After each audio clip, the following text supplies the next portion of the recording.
A notte ti volessi riposare, ma ti vengono innanzi all'occhio tutte le difficoltà.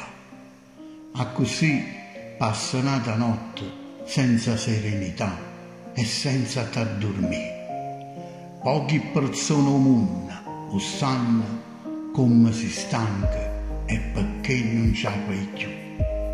A te la vita non ti ha sparagnata niente, che la che stai passando continua già tant'anni. Pasqua, Natale, è sempre la stessa storia, la stessa atmosfera, la stessa ciorta nera.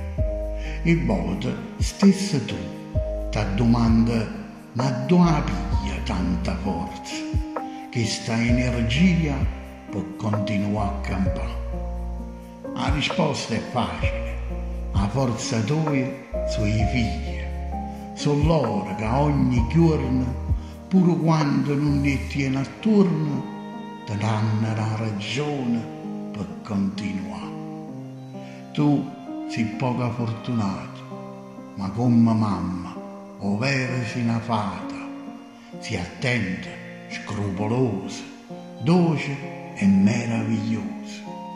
Per i figli sei disposta a sopportare qualsiasi cosa e per abitudine la casa a portare qualsiasi peso.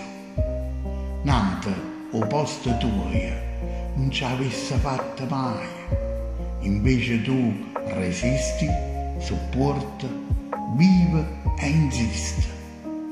A mala sorte, a voglia di attaccare, tu sei fatti che la pasta e chi non si arrende o dice basta.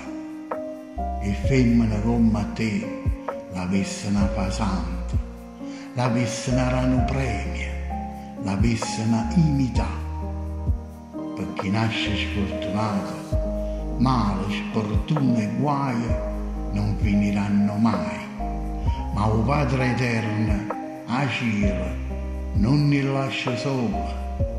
A forza di certe femmine non si può spiegare, perché è stato il Padre Eterno a ci regalare. E allora sfortuna o non sfortuna, per ste femmine ci vuole applauso e tanta ammirazione.